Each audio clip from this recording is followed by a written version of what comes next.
ndalama zoti tikhoza kupereka deposit andikunthawa nazo ife tilibe sitifuna tipangeso zimenezo. Nchifukwa chake tapanga arrangement imeneyi kunena kuti fertilizer yabwere ife tikamadzalipira tikadzakhala kuti fertilizer tikumuona ma warehouse athu onse ku Blantyre, Lilongwe, Mzuzu. Amene amayitanitsa fertilizer ku Malawi kuno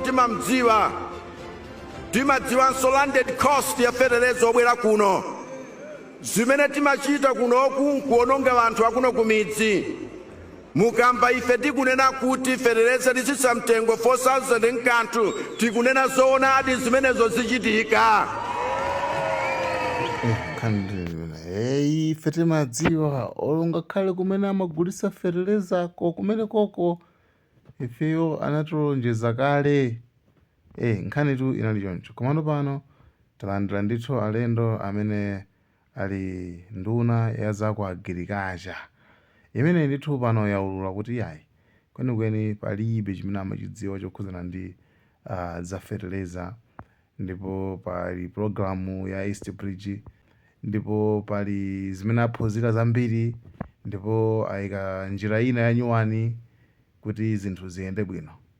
Nde azambiri sindifotokoza komana afotokoza ndanu akewa ngakhale kuti muthaso kuona kuti olo mafotokozedwe ake akuoneka kuti palibe chimene akuchidziwa kuti nde izizi zimapweteka kwambiri for drama ndi misonkho ya ife ya Malawi. Ndi nduna ya zaulimi, nduna zamalimidwe amene wandolemekezeka Asam Kawale tikulandireni ku programu iyi madzulo ano. Ndathokoza kwambiri blessings. Zikoma kwambiri. Nkhani imene ya East Bridge kodi inu mwamva amene anthu akuyankhulira deal imeneyi ndi deal ya mtundu wanji? Tauze ndifuna Malawi amvetsetse tsiku lero kuti tikamakamba nkhani ya East Bridge company imene ikufuna kuti ibwerese fertilizer Malawi kuno, deal imeneyi ndi ya mtundu wanji maso company ndi company yanji? Nkhani imeneyi taimva kwambiri, ndipo pali zinthu zambiri zimene zanenedwa, koma zimene zanenedwa zambiri ndi muchizungu timati misinformation. Ndiye timafuna tifotokoze kunena kuti boma la Malawi kudzera mu nduna wa zaulimi tagwirizana ndi company imeneyi kuti itibweretsere fertilizer ku Malawi kunoku. Ndipo ndondomeko yake ndiyo tifotokoze motere. Iwowa anatipanga approach kunena kuti akhoza kupanga supply fertilizer ku dziko la Malawi ataona mavuto amene timakumana nawo. Ndiye ifeyo titamva ndondomeko yonse imene anali nayo tinali ndi yabwino chifukwa itithandiza mu zinthu zingapo zimene ndimafuna ndifotokoze. Choyamba nkhawa yayikulu imene anthu ali nayo ndionena kuti kodi sitikupanganso zimene zinachitika chaka chatha. Nkhani imene yakula kwambiri ndi imene yoyo. Chaka chatha anthu anadandaula kwambiri kuti boma la Malawi linapereka ndalama zambiri ku company ina kuti fertilizer abwere. Nde ifeyo ku nduna tinaona kuti ndi bwino kuti tisabwerezenso zimene zinachitika mbuyo. Amene amayitanitsa fertilizer ku Malawi kuno timadziwanso landed cost ya fertilizer obwera kuno. Zimene timachita kunoku nkuononga anthu akuno kumidzi. Mukamba ife tikunena kuti fertilizer lisisa mtengo 4,000 nkanthu tikunena zoonadi zimenezo zichitika. Ndiye atabwera aku East Bridge ananena kuti ife tadziwa zimene zachitika mbuyomu, koma timafuna kuthandizeni kuti izi zisachitikeso. Pachifukwa chimenechi timafuna kuti tikuthandizeni ndi fertilizer koma musalipire china chilichonse. 600,000 metric tons of fertilizer tikubweretsereni, koma inuyo musapange zimene munapanganso chaka chatha. Musatulutse ndalama kutipatsa yonse. Ayi. Ife tikudziwa kunena kuti fertilizer mumufuna zivute zitani, koma osalipira ndamene iliyonse. Tikabweretsa fertilizer yense tidzawerengerana bwinobwino kuti fertilizer wakwana wakwana. Ndiye kenako malipiro ake musadzatulutsenso ndalama, koma tifuna kuti tidzatenge mbewu kuti tikagulitse pansiko amene tinakupezerani kunja ku Europe posinthana ndi fertilizer ameneyo. Ife titamva zimenezi tinasangalala kwambiri chifukwa choyamba sitibwerezanso zimene zinachitika chaka chatha. palibe khobiri lina lililonse limene liperekedwe kuti feteleza ameneyo abwere, koma chimene tipange ndi commodity exchange. Tisinthana, ife tapatsa mbewu, iwaja atipatsa feteleza, koma chimene chiyambe ndi feteleza uja kubwera. Kutanthauza kuti feteleza yese akabwera mpamene ife tidzayambe kuwapatsa mbewu. Ndiye pali zinthu zingapo zimene ndimafuna ndifotokoze zimene zitithandize kwambiri. Choyamba, mgwirizano umenewu uteteza ndalama zimene zingasowe poonetsetsa kuti ndalamazo tisapereke cash. Chachiwiri, zitithandiza kuti m'Malawi munomu forex imene kuti vutayi isapitenso kufeteleza, chifukwa tikukanika kugula feteleza okwanira chifukwa cha forex. Kuchipatala mankhwala akukanika kupezeka chifukwa cha forex. Misewu sikumalizika mofulumira chifukwa cha forex. Ndiye tinanena kuti bwanji ifeyo ku nduna wa zaulimi forex yokhayi tiasiya anzathu amaunduna ena agwiritse ntchito ifeyo tipange commodity exchange. Choyamba, chachiwiri chimene chocho tateteza forex yathu. Chachitatu, anthu akhala akudandaula kuti kumalawi kunoku sitilima mokwanira, sitipanga export mokwanira. Ndiye deal imeneyi ilithandizanso kwambiri kuti tapeza kale nsika. Nsika umenewu utithandiza kuti alimi onse aja amene amangoyesera kuti ndingolimako chaka chino pang'ono, mwina nsika opezeka zitha zimenezi. Chifukwa mlimi tsopano akamapita ku munda azidziwa kuti chaka chino ndikalima soya nsika ulipo kale. Ndikalima nandolo nsika ulipo kale. Ndikalima mpunga nsika ulipo kale. Ndeze tithandizanso kuti tipeze nsika kunja ndi cholinga chakuti alimi athu alime bwinobwino apeze ndalama. Chachitatu kapena nditi chachinayi, anthu akhala kudandaula kuti kodi ino plan nchifukwa chani mmagula feteleza mochedwa. Kodi sizitopanga plani? Ndife tena kuti ayi maplani ndi amene wawa. Tikubweretsa 600,000 metric tons imene idzatithandize kuyambira 2024 kupita mtsogolo.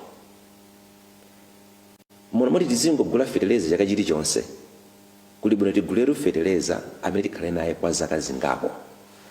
Cholinga anthu tisamakhale ndi phuma kugula feteleza nkumadzagawa mu November, December, January. Arrangement imeneyi tikupanga zimene anthu akhala akutipempha kuti tizikhala ndi feteleza m'Malawi munomu okwanira, tisapange zinthu za phuma. Chinthu china chimene tikupanga achieve ndi arrangement imeneyi ndionena kuti ananenanso kunena kuti tikudziwa kuti m'Malawi munomu pali zinthu zina zimene zimachitika zimapangitsa kuti ulimi usayende bwino. Pali ng'amba ngati zimene zinachitika ku Karonga, kapena kuli cyclone Freddy amene anachitika chigawo chakumwera, zimene zimasokoneza ulimi. Inu mukhoza kupanga invest kwambiri kuti tipange ulimi, komano izizi ifeyo tilibe control. Ikadzafika nthawi imeneyoyo ngati zidzachitike osadankhawa mutozitipatsa makwacha kuti forex ijesa kuvuteni. Izilinso mmene mumonso kupatula pamene popo atiuzanso kuti feteleza chakabwera nenanso atipatsa nthawi yokwanira. Sikuti feteleza yakuti wabwera leroli ndikuti mawa tiwapatsa zokolola zija. Ayi, anena kuti tikupatsani feteleza uja tikupatsani chaka kuti mulime mukolole kenako mutipatse mbewu zija tikagulitse. On top of that, deal imeneyi ilithandizanso kwambiri kuti boma ku nduna wa zaulimi tili ndi program ichiti kuti ma mega farm, ma anchor farm, kumene kuja kuti zinthu ziyende kufunekanso feteleza. So feteleza imeneyi alithandiza kuti program yathu ija ma mega farm ija iteke, chifukwa ma mega farm kumene kuku sikuti tizingopanga ndi mvula yokha, komanso tipanganso ulimi wothirira. Tikamalima kuma mega farm, ma anchor farm, ma small medium and large scale farming akafunika feteleza throughout the year. Feteleza wake adzakhala amene yoyo. Kupatula pamene popo ndipo ti fertilizer amene akamabwera anthu uli kunjako kumanena kuti mtengo wa fertilizer kutsika mtengo wa fertilizer kutsika tamva zimene zizi koma ife tikakhala kundunako timapanga monitor sabata iliyonse kuti zinthu zikuyenda kuti bwanji fertilizer kuyenda bwanji kunjako ndi ife timaona ndipo taona kuti deal imene yatithandiza kuti tapanga loko mtengo umene uja chifukwa mtengo wa fertilizer umatsika panopa ikangokwana July, August, September umambanso kukwera ndi zitithandiza kuti tikhale ndi mtengo ofanana kwa zaka ziwiri zikubwerazo fertilizer kuti ukamakwera kutsika kumakwera kutsika ife tikhala kuti fertilizer tili nayo pa mtengo wabwino kwambiri kutanthauza kuti ifeyo masomphenya athu ndionetsetsa kuti china chilichonse chikhale kuti chikuthandiza munthuyo koma chomaliza china ndichoti mulimi apindulanso kwambiri ifwa mbewu zimene tizidzawapatsa a Eastbridge azidzagula pa mtengo umene akugulira kunjako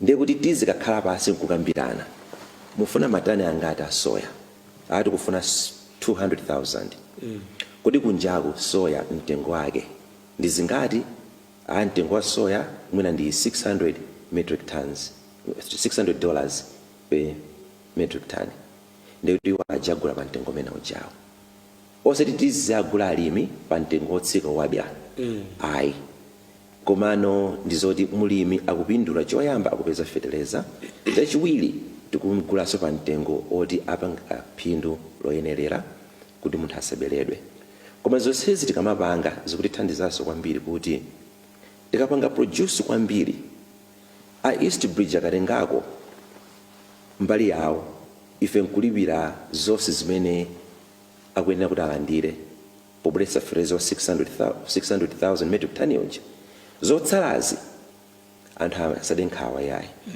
chifukwa pano pamene tikukamba panopa tamalizisa kale kukambiranaso ndi anzathu aku China anduna aza business trade akambiranaso ndi ku UAE mwezi watha kunali meeting yakomesa ineyo ndi Honorable Chichola kunakumanaso ndi ambassador wa Egypt ndi Deputy Minister of Trade wawo takambiranaso za commodity exchange yomweyi ndipo masabata atatu apitawa ndinalinso ndi anzathu aku Brazil nawonso abweraso akufunanso zomwezi kutanthauza kuti ngati kunduna wa za ulimi choyamba tikuonetsetsa kuti titeteze ndalama za Malawi posapanga mgwirizano oti tilipiriretu ndalama kuti wina athawe nazo ayi chachiwiri tikuonetsetsa kuti Malawi akhale ndi fertilizer okwanira kuti apange produce chachitatu tathandiza Malawi kuti tipeze misika kunja zimene anthu akhala akudandaula kuti ife timangolima koma misika kulibe ndi misika taipeza ku Europe ku China ku Middle East Egypt tumalizitsanso ku Brazil zonsezi zikutheka chifukwa chakuti tinapeza njira yakuti titeteze ndalama za Malawi komanso tapezerenso msika kuti chuma cha dziko lino cha Malawi chizipita mtsogolo inu ndi ine mukudziwa kuti a president speech iliyonse akamalankhula amanena kuti tifuna kuti ulimi ubwererenso mchimake komanso ulimi ukhale chinthu chimene chipangitse kuti dziko lino la Malawi litukuke pa chuma ndiye kutukuka pa chuma sikumangotanthauza kuti ndalama zizibwera pamafunekanso tizitetezaso ndalama ndiye tikateteza ndalama kuti zisabedwe tikateteza ndalama kuti forex isapite kunja koma tipange zinthu kuti tipange ndalama potumiza katundu kunja ndikuti economy ya Malawi izenda bwino sabwino anduna mafotokoza bwino kwambiri ndikhupira kuti Malawi apapa ndi chithunzithunzi chenicheni muli nacho ngati aboma foti taona makamaka masiku awiri atatu kuti nkhani zimene zimatuluka kwenikweni amene kuti Malawi ambiri achita mantha kuti koma kodi zimene zizi zitithandiza kuti aboma sakuphunzirapo amatero anthu masamba nchezo ndizoona ndi anthu ena kufotokoza kwawo akunena kuti akuti company imeneyi akuti imapanga za mankhwala osati za ulimi chenicheni ndi chani anduna anthu akamandifunsa ndikumapereka chitsanzo chabwino kuti mwina ku Malawi kunoko anthu akhoza kumvetsetsa tinene kuti Muli Brothers chabwino Muli Brothers ndi group of companies amapanga za pharmaceutical amapanga za transport, amapanganso za mbewu, amapanganso za tea, amapanganso supply fertilizer.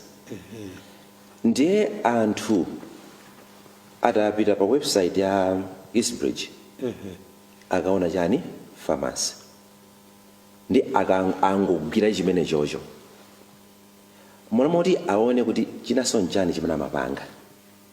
Koma chifukwa chakuti anthu akufuna kuti zinthu zikome, narrative ikhale yobeba, agwira chinthu chimodzi.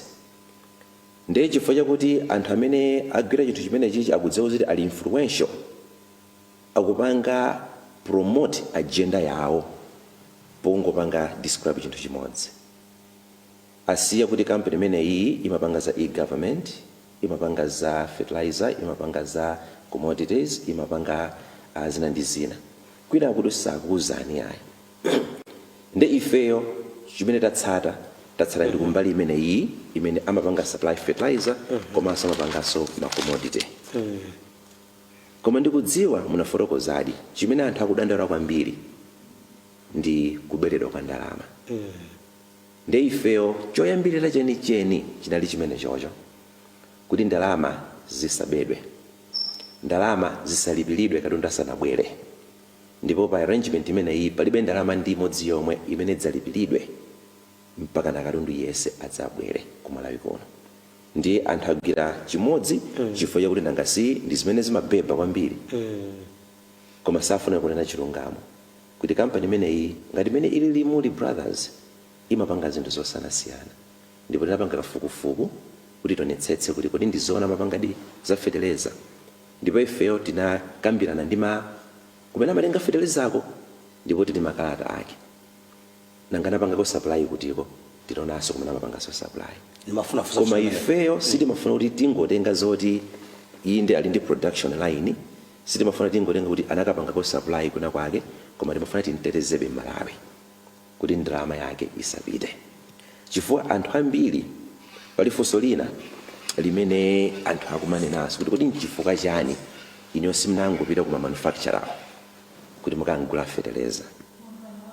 Kunena chilungamo ndichonena kuti amene amapanga produce fertilizer palibe amene akhoza kuti fiti kupatseni fertilizer mudzatilipirebe mtsogolo muno. Sizingatheke. Ayi. Aliyense amanena kuti mundipatse ndalama kaye kapena perekani deposit imene amanena kuti to secure a production line. Ndiye mukapanga deposit mukupanga secure production line tikupangirani produce, tikapanga produce tikubweretserani kena kumudzatilipire zomalizirazo. So ma company amapanga za fertilizer choyamba amafuna deposit ambiri amanena kuti mulipiriretu in advance. Chachitatu amanena kuti mukamatilipira mutilipire ma US dollars.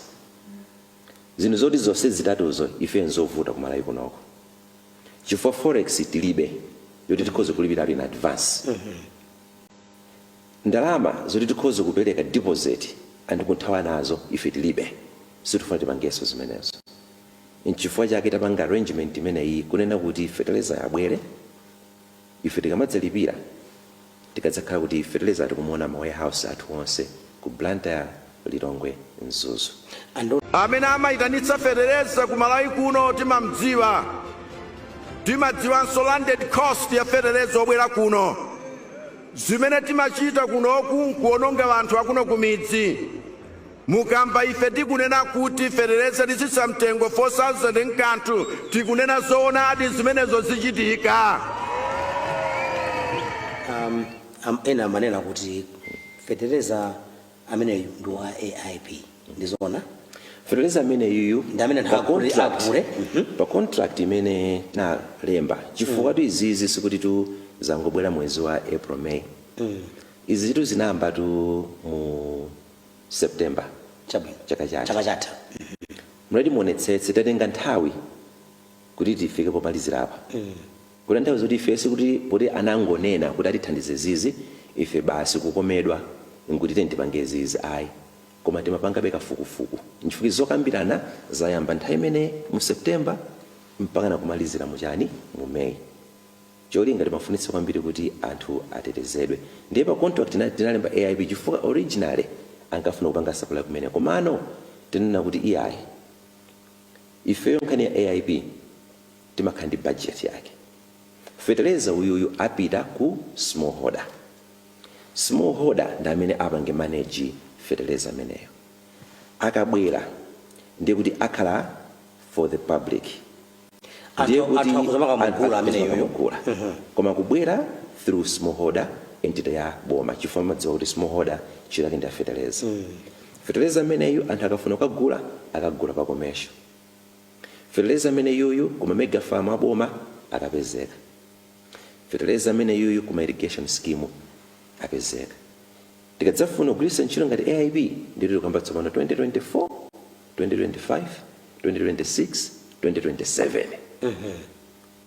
Koma fertilizer wa AIB wa chaka chinochi tikumalizisa mwezi uno kugula. Mwabwera ku nkhani ina imene ndimafuna kundifunse.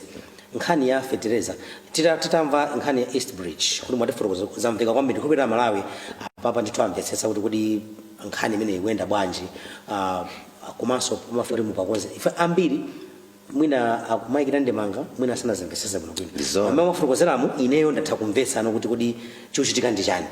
Nkhani ya AIB fertilizer amene anthu amagula mtengo motsika. Ntchito imene ili pati chaka chatha adabwera fertilizer kwa mochedwa. Chaka chino abwera nthawi yanji fertilizer mukupuchita motani pano zili pati. Chaka chatatu taphunzira zinthu zingapo. Yoyamba phunziro loyamba ndi limene takambali tamaliza kuti tisadzaperekenso ndalama fertilizer sanabwere. Phunziro lachiwiri ndi planning. Kuti kodi planning ya AIB zikhala motani. Ndiye ndimafuna ndikufotokozereni kuti kunduna wa zaulimi planning yonde tapanga. Chaka chino tinagwiritsa system imene timaitcha kuti restricted tendering. Restricted tendering ndiye kuti tasankha makampani amene ntchito yawo January 1 mpaka na December 31 amapanga za fertilizer. Makampani amene ali ndi kuthekera kupanga supply fertilizer. Ndete tapanga restricted tendering imene iyi tinalembera makampani kuti inuyo timadziwa mapanga fertilizer tapanga ni bid. Ndiye restricted tendering imene ija tinapanga anthu anapanga bid. Atapanga bid inapita ku evaluation. Amaliza evaluation report inabwera. Itabwera report 2 weeks ago tinapitisa report ku PPDA. Ku PPDA kuti tionetsetsenso kuti zinthu zikuyenda bwino tinaonetsetsenso kwambiri kuti even nthawi yopanga bidiyo inachepa to 14 days.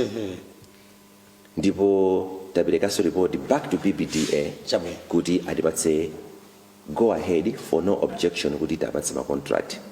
Modi pano tukamba pano pali makampani pafupi 15 amene anachita bwino kuti akhoza kupanga supply fertilizer. Ndiye chine chimene tinapanga kuonetsetsa kuti chaka chinochi tifulumirenso kwambiri.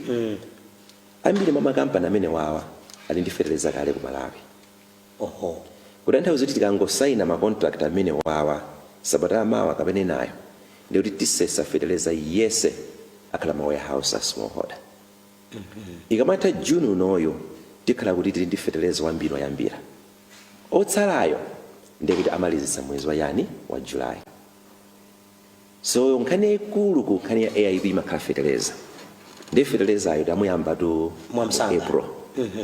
Budget jekungodutsa pa ndiye kuti kale restricted tendering. Evaluation. Request ya no objection ku PPDA. Modi mwezi uno ndiye kuti akatikha kuti amaliza PPDA aja ndiye kuti muonaso intention to award ma contract ma newspaper. Ndiye kuti tambapo kusesa fertilizer yese aklema warehouse. Ifeyo go yathu kunduna wa zaulimi. Ndiye kamati September 1 alipa yambe kugula fertilizer. Ikamati November 30 aliyesa ndi fertilizer nyumba mwake. Azingodikira vula kuti ibwere. Moti zitheka zimenezi. Situfunanso kuti mulimi azidikira fertilizer pamene vula yagwa wadzala kale chimanga. Izizi tinaphunzira mamistake amene tinapanga anachitika mbuyomo ndi chaka chino chitafulumira kwambiri ndi cholinga choti zinthu ziyende. Ndiye ku AIP ndikudziwa kuti mafunsa kwambiri za fertilizer chifukwa chimene anthu ambiri amayang'ana koma ndisikuti tangophunzira kugula fertilizer mofulumira kokha ayi. China chimene tapanga chachiwiri matransporter tapanganso request kuti anthu apange tenda kuti abwere tikhale matransporter okwanira. Mafoni tilinawo kale ambirimbiri tinagula kale sitigulaso ena. Chachitatu anthu ogwira ntchito makleki tapanganso advertiser khalepo. Cha number 4 network inativuta mwezi umodzi koma miyezi 4 yotsatirayi zinabwino kwambiri ndi tinakasomalo. Ifecho kumene tikufuna ikamati July 31 zonsezi zili m'malo mwake kuti kamabwera August tizingudikira kuti September ifike tipange rollout. Andona zidali bwino kwambiri tacheza limodzi program iyi kuna kana nthawi yachita njiro ndifuna kupaseni mphindi imodzi munene mawu otsiza amene fama auza Amalawi akuonera program iyi nkhani ya East Bridge nkhani ya AIP zimene Amalawi amafuna zinvestetse zikuyenda bwanji zikuchitika ndi chani. Ndikupaseni mphindi imodzi yomaliza mumaliza bwanji program iyi pama issues awiri amene muombe nkota. Nkhani ya East Bridge anthu asade nkhawa chifukwa ndalama siziperekedwa mpaka na fertilizer adzabwere. Fertilizer wa East Bridge atithandiza kuti tikhale ndi fertilizer Malawi munomu kwa nthawi yayitali tisavutike kukapeza fertilizer kwina. Nkhani ya AIP anthu asasokoneze ndi ya East Bridge ndi zinthu ziwiri zosiyana. AIP ya chaka chinochi fertilizer wake apange supply ni makampani 15 amene tiapatsa macontract mwezi unowo. Ndipo tikamapereka macontract amene wowa ndi kuti tisesa fertilizer yesa amene ali nawo akhala ma warehouse a smallholder. Ndipo ikamati July tikhala kuti fertilizer network matransport ogwira ntchito mafoni zonse tamaliza. August tikhala kuti tikukonza zosiyanasiyana kuti ma selling point akakhala atiyo. Ndipo kamati September 1 Mulungu akalola tipanga launch AIP kuti anthu agule fertilizer September, October, November amalize. Cholinga ulimi m'dziko munomu uyende bwino. Andona ndathokoza kwambiri kuti nali limodzi program tsiku la lero komanso timafotokoza bwino kuti Amalawi atakumvetsa kwenikweni zikuyenda bwanji nkhani zimene zathokoza kwambiri. Ndathokoza kwambiri. Zikufaniza bwino zonse. Ndathokoza. Thank you so much. Atulankhana pa MBC osafunsa bwanji kuti muna ndalama nakuberane bwanji. Apo munthu akufotokoza bwinobwino kuti ndalama inabedwa koma osafunsa mafunso enieni bwanji osafunsa apa. Anakalongosola kuti akulu ndalama nakuberane bwanje kuti mesa mukati mmadziwa kumene mmaoda fertilizer. Yeah, come on guys. Yo.